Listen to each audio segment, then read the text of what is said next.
Guys welcome to my blog. और आज मुझे सुबह से ब्लॉग बनाने का टाइम नहीं मिला क्योंकि मुझे सुबह स्कूल में जाना पड़ा क्योंकि वहाँ कुछ कागज़ रह गए थे और मैं सुबह वहाँ चली गई और वहाँ से आकर मैं नहाकर सीधा जंगल चली गई बकरी में। और बकरियों से आकर अब मैं ब्लॉग अब बना रही हूँ। तो मैंने पार्ट 1 में बताया कि कैसे वो राजा अपनी बेटी पर अत्याचार करता है, न उसे सही से रहने देता है और न उसे सही से खाना देता है।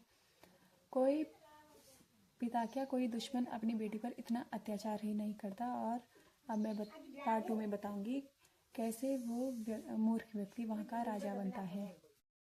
तो अब मैं पार्ट 2 में बताऊंगी कि कैसे वो व्यक्ति वहाँ का राजा बनता है।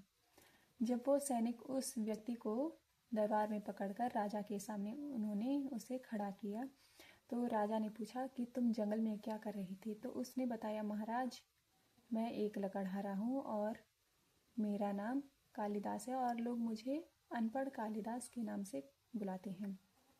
तो महाराज ने उन सैनिकों से कहा कि तुम्हें कैसे पता चला कि ये व्यक्ति मूर्ख है। तो उन सैनिकों ने बताया, महाराज कि ये व्यक्ति पेड़ पर चढ़ा हुआ मिला और नीचे से पेड़ को काट रहा था।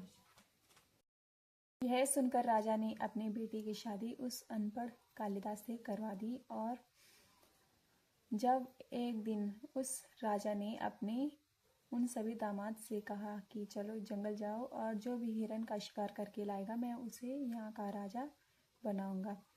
ये सुनकर सभी जंगल गए और उन्हें कोई शिकार नहीं मिला। काफ़ी देर हो चुकी थी और अनपढ़ कालिदास को एक शिकार मिला और उसने हिरन को मारकर सब में बराबर बांटा और अपने आप खाली हाथ आ गया।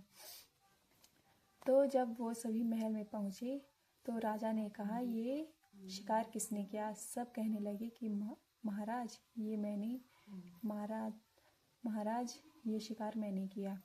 तो राजा सोच में पड़ गया कि अब कैसे पता चलेगा कि ये शिकार किसने किया।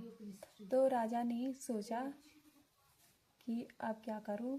और राजा के मन में एक आइडिया आया और उसने कहा, जिसके पास भी जीभ मिलेगी वो यहाँ का राजा बनेगा क्योंकि जीभ तो एक ही होगी। तो यह सुनकर अनपढ़ कालिदास एक जगह खड़ा हुआ था, उसने कुछ नहीं कहा। तो राजा ने सोचा कि ये मूर्ख व्यक्ति है, इसे कोई शिकार कैसे मिलेगा। तो अनपढ़ कालिदास ने अपनी जेब से जीभ निकाली और राजा को दी। राजा का घमंड टूट गया। और राजा को लाइक और सब्सक्राइब जरूर कीजिए।